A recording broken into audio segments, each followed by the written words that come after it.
मैं हूँ मार्क दीक्षित और स्वागत है मेरे YouTube channel mark the autograph में। आसपास शोर आ रहा है क्योंकि मकान है, उसको आप छोड़ दीजिएगा, सिर्फ मेरी बातों पे ध्यान दीजिएगा। तो चलिए शुरू करते हैं। तो दोस्तों, जैसे कि आप जानते हैं कि आजकल का जो दौर है वो बड़ा कमाल का दौर है। मतलब उस दौर में आप देखेंगे कि जो भी फालतू लोग हैं जितने भी आसपास में, जो मतलब अनसेंसिबल चीज़ें करते हैं या कुछ ऐसा करते हैं जो शायद हम लोग को जो मतलब मिडिल क्लास आदमी है, जो इंटेलेक्चुअल आदमी, उसको बहुत वाहियात लगता है।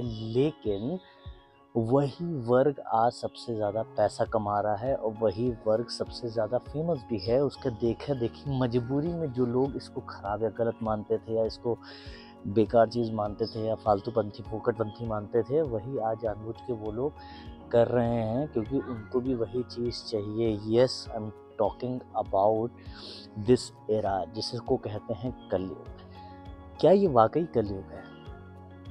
और वाकई कलयुग है तो इसका अंत कब होगा? ऐसे बहुत सारे प्रश्न हमारे अंदर हैं। देखिए, कलयुग में क्या होता है, कलयुग में कई ऐसी चीज़ें होती हैं जो कि शायद वातावरण के हिसाब से फिट नहीं बैठती हैं, लेकिन उन लोग की कदर एकदम से बढ़ जाती है। उन लोग की जो क्षमता है वो बिल्कुल नहीं होती, ज़ीरो होते हैं, लेकिन वही सबसे ज़्यादा पैसा, वही सबसे ज़्यादा प्रसिद्धि पा रहे हैं। यही कलयुग है। जैसा कि आप जानते हैं कि आजकल बहुत सारे इन्फ्लुएंसर्स हो गए, बहुत सारे लोग वायरल हो रहे हैं, बहुत सारे उनकी फ़ैन फॉलोइंग हो रही है, बहुत सारी चीज़ें हो रही हैं। आजकल इंसान को उसकी क्वालिटीज़ के हिसाब से नहीं पसंद करते हैं लोग, उसकी फ़ैन फॉलोइंग के हिसाब से करते हैं। अगर आप किसी को जानते हैं कि वो बहुत अच्छा बंदा है या बहुत संस्कारी है, बहुत ये है वो है, लेकिन उसकी फ़ैन फॉलोइंग का मतलब इंस्टाग्राम पे उस पे 200-300 फॉलोवर हैं, तो आप उससे करेंगे अरे यार 200-300 फॉलोवर है, बेकार है। वही एक ऐसा बंदा जिसके पास ना अकल है, ना शक्ल है, ना उसको बात करने की तमीज़ है, वो संस्कार नाम पे ज़ीरो है, लेकिन तब भी उसके कम से कम 50,000, 1 लाख, 2 लाख फॉलोवर हैं, तो लोग उसको बहुत सम्मान देंगे। क्यों सम्मान देंगे मुझे समझ में नहीं आता। क्या आजकल इस कलयुग के ज़माने में सिर्फ follower, reel, viral, Facebook, social media पे यदि आप प्रसिद्ध हैं तभी आपकी इज्जत है? बिल्कुल मैं सही कह रहा हूँ, तभी आपकी इज्जत है, क्योंकि कलयुग का दौर चल रहा है। आपने देखा होगा कि आसपास बहुत सारे लोग, आपके जितने भी एजुकेटेड लोग हैं, सब नौकरी कर रहे होंगे 30,000, 40,000 रुपये महीने की, दिल्ली में, यहाँ वहाँ हर जगह। लेकिन वही इन्फ्लुएंसर जो है डेली फॉर्च्यूनर खरीद रहे हैं, डेली ये खरीद रहे हैं, आज मेरे 10 मिलियन हो गए, मैंने 10 लाख की कमाई की, 20 लाख की कमाई की महीने के हिसाब से, और उनको आता क्या है? कुछ नहीं है। तो कलयुग ही है, मतलब जिसमें आप, अगर आप मतलब आप थोड़े काबिल भी होंगे तब भी आपको आपकी काबिलियत के वो पैसे नहीं मिलेंगे, काबिलियत के लिए वो प्रसिद्धि नहीं मिलेगी। वही अगर आप के अंदर काबिलियत नहीं है लेकिन आप सोशल मीडिया पे कहीं छा गए, आपके व्यूज़ आ गए फोकटगिरी करके, फालतूपंथी करके, और आप अच्छे खासे प्रसिद्ध हो गए, तो दुनिया आपकी झुक के इज्जत करेगी। यही कलयुग है। आजकल क्या है, हर फील्ड में है। मतलब अगर आपको प्रोडक्ट बेचना है, अगर आपको अपनी फिल्म बेचनी है, अगर आपको अपना फेस बेचना है, चेहरा बेचना है, या कुछ भी गाड़ी बेचनी है, घर बेचना है, तो हर चीज़ सोशल मीडिया के माध्यम से आ गई है। क्योंकि क्या होता है ना, बहुत सारे लोग के पास इतना पैसा होता है लेकिन तब भी चाहते हैं कि मैं प्रसिद्ध हो जाऊँ, घर में बैठे बैठे प्रसिद्ध हो जाऊँ। और जो मोबाइल है, मोबाइल, इसको एक ऐसा हथियार भगवान ने दे दिया है कि लो भैया, तुम्हारे हाथ में एक चीज़ है, उससे अपने आप को जितना तुम कर सकते हो करो। मतलब ये एक ऐसा साधन दे दिया है ना, जो बड़ा कमाल का साधन है, आपको बिगाड़ने के लिए भी और आपको प्रसिद्ध बनाने के लिए। देखिए, बिगाड़ने के लिए ऐसा है कि जब भी आप एग्ज़ाम वगैरह, पढ़ाई वगैरह करते हैं, तो ये सब चीज़ें बहुत डिस्ट्रैक्शन की होती हैं, क्योंकि बहुत सारे OTTs में आ गए हैं, सोशल मीडिया आ गए हैं। इंस्टाग्राम पे आदमी 24 घंटे रहता है, रील बनाता है, फेसबुक पे रील बनाता है, और बहुत सारी तमाम ऐसी चीज़ें हैं जो कि आपका पूरा समय ले जाती है। और कुछ भी यूज़फुल चीज़ आदमी नहीं बनाता है फ़ोन पे, क्योंकि वो एंटरटेनमेंट के लिए उसका इस्तेमाल करता है, बातों के लिए उसका इस्तेमाल करता है। आजकल परिवार में अलग अलग बैठ के आदमी सिर्फ मोबाइल इस्तेमाल कर रहा है, वो एक साथ बैठ के खाना नहीं खा रहा है। और एक साथ बैठ के अगर खाना खा रहा है तो बाप पूछते हैं, क्यों बेटा, नेट पैक ख़त्म हो गया क्या? जी हाँ, ऐसी तमाम चीज़ें हैं जो दर्शाता है कि हम कलयुग में हैं।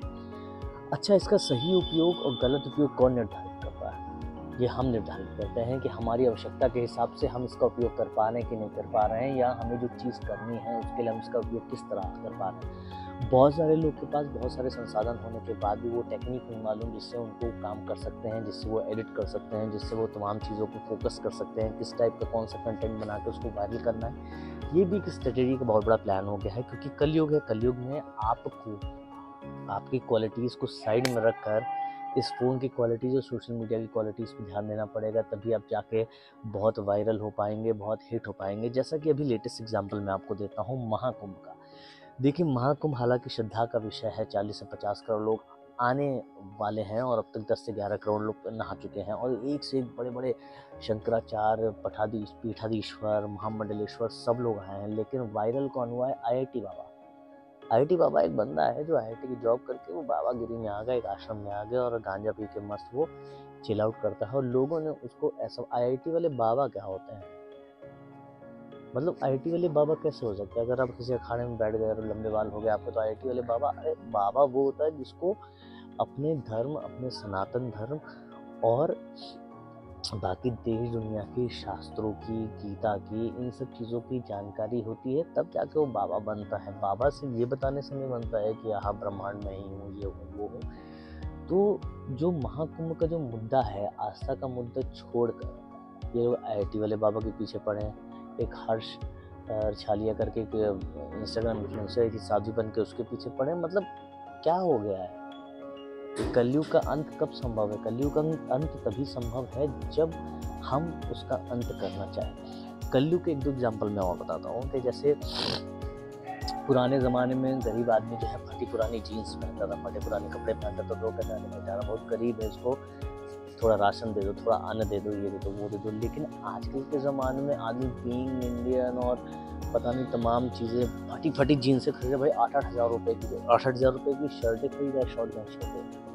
लेकिन जब भी आप उन्हें देखेंगे ना तो वो लगेगा अरे यार, पुराने ज़माने में तो इससे भी कम फटे कपड़े पहनते थे। लेकिन आज भी फैशन है कलयुग। जो पुराने ज़माने में गरीबी हुआ करती थी, आज वो फैशन है। अच्छा, एक एग्जांपल मैं आपको कलयुग का और देता हूँ। आपने पुराने ज़माने में ऋषि मुनि देखे होंगे जो बढ़िया लंबी दाढ़ी और बढ़िया लंबा एकदम छोटी करके एकदम साधु बाबा की तरह करते हैं। आपने बहुत सारे लड़के भी देखे होंगे, मतलब इधर फेसबुक पे, इंस्टाग्राम पे, जो बड़ी बड़ी दाढ़ी रखे और चुटिया उटिया बांध के एकदम जीन्स टी शर्ट पहन के चल रहे हैं। मतलब पहले ज़माने में आप साधु बन के चले, वही चीज़ फैशन हो गया। तो कलयुग में ऐसी बहुत सारी चीज़ें हैं जो पुराने ज़माने में थी, वो आज के ज़माने में अगर आप करोगे ना तो वही फैशन है जो पुराने ज़माने में गरीबी थी। जी हाँ, तो इस कलयुग का अंत कब तक संभव है, ये हमें आपको विचार करना है। इस कलयुग को आप लोग तब ख़त्म कर पाएंगे जब सही आदमी को या सही टैलेंटेड बंदे को उसकी जगह आप सोशल मीडिया के माध्यम से पहुंचाएंगे। आंधू फांधू को तो आप, हर आदमी शेयर कर रहा है, ये कर रहा है, वो कर रहा है, लेकिन आप किस क्वालिटी के लिए बने हो, किन का वीडियो किन लोगों को भेजना है, किन को प्रसिद्ध करना है, आप वही आप देख लीजिए कि जितने भी साइंटिस्ट वगैरह हमारे इसरो के और बहुत सारे साइंटिस्ट हैं, ये हैं वो हैं, उनकी फ़ैन फॉलोइंग देखिए आप। मतलब 50,000, 20,000, 10,000, वही आलतू फालतू जो टपरी वाले होंगे, जो डॉली चाय वाला, 5-5 lakh, 1-1 million, 2-2 million, 10 million follower हैं उनके। कहाँ से आ रहे हैं भाई? क्योंकि हम जैसे लोग, आप जैसे लोग ही उसको पसंद करेंगे। वीडियो भी लोग बहुत देखते होंगे। जैसे मैं बॉलीवुड में भी दिखाता हूँ, आदमी क्या करता है ना, आदमी बोले फेवरेट हीरो कौन है, कहता है नवाजुद्दीन। फेवरेट हीरो कौन है? नसरुद्दीन शाह। लेकिन उनकी जब फिल्में हॉल में आती है तब देखने नहीं जाओगे। देखने कौन सी जाओगे? सलमान खान की। देखने कौन सी होगी? कैटरीना कैफ की। अबे जब एक्टर आपको नवाजुद्दीन अच्छा लगता है, नसरुद्दीन शाह अच्छे लगते हैं, परेश रावल अच्छे, तो उनकी फिल्में हॉल में क्यों नहीं देखने जा रहे भाई?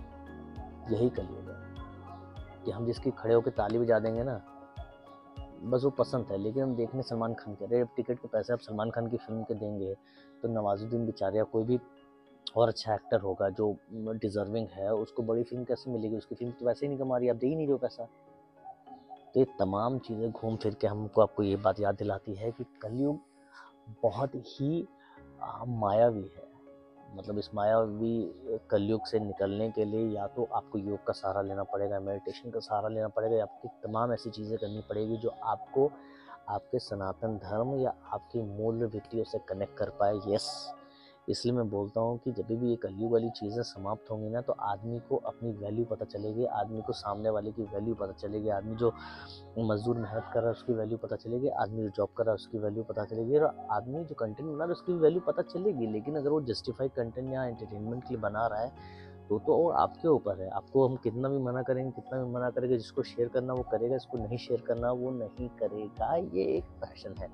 इसलिए हमेशा कलयुग में सोच समझ कर रहें, सतर्क रहें, अच्छा कंटेंट, अच्छा सिनेमा और अच्छे तमाम लोग, अच्छे मित्र ये सब बनाएं, और इसका अंत तभी संभव है जब हम और आप चाहेंगे। तो कब डिसाइड कीजिए कब इसे कलयुग का अंत करना है, और बने रहिए मेरे साथ मेरे YouTube channel mark the autograph में। कैसा लगा मेरा आज का एपिसोड, प्लीज़ लाइक, शेयर और कमेंट और सब्सक्राइब ज़रूर कर देना, क्योंकि ये कलयुग है, करोगे है नहीं, बोलना ही पड़ेगा।